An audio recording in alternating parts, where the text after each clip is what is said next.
Every year, just before kickoff, millions of Americans look up. The stadium goes quiet. The last note of the national anthem hangs in the air. And right on cue, perfectly timed, fighter jets roar overhead. It's loud. It's dramatic. It's tradition. But this year, something stood out.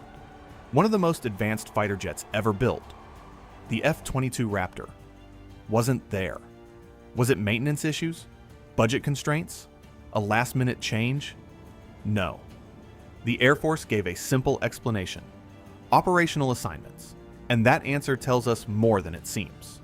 When high-end stealth fighters are reassigned, it sometimes means they're needed somewhere more serious, possibly overseas, including regions like the Middle East.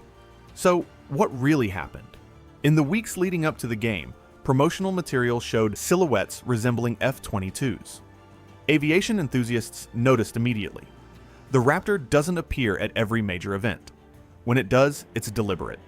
The F-22 represents something specific: stealth, speed, and air dominance.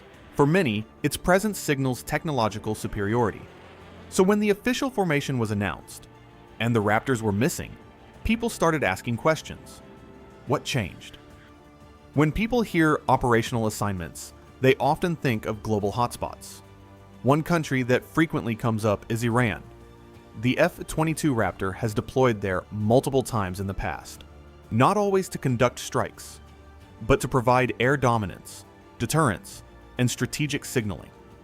In periods of heightened tension, the presence of this aircraft alone can send a powerful message. They are designed to control contested airspace, counter advanced air defenses, and ensure U.S. and allied aircraft can operate freely. That doesn't always mean a conflict is imminent. In many cases, deployments are preventative, meant to discourage escalation rather than start it. If high-end air power is needed in a sensitive region, a limited fleet like the F-22s would be prioritized there over ceremonial appearances at home. But to understand that decision fully, we have to understand what operational assignments really means. The F-22 fleet is small. Roughly 180 were built, and fewer are fully combat-coded and mission-ready at any given time. Production ended years ago. Every operational jet matters. The Raptor isn't typically used for routine presence missions.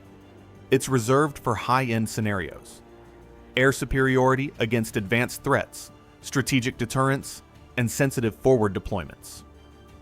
When global tensions rise, the F-22 is often among the first aircraft repositioned. That doesn't automatically signal a conflict, but it does signal priority. If a squadron is deployed, on alert, or supporting ongoing requirements, those jets aren't pulled away for ceremonial events, even one watched by tens of millions. It's also worth noting that tensions between the United States and Iran have fluctuated in recent years, particularly around regional proxy activity, maritime security in the Gulf, and Iran's nuclear program.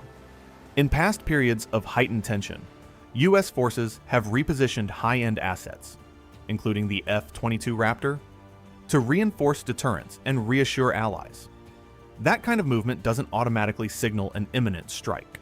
Often, it's about presence, making it clear that if escalation occurs, air superiority is already in place.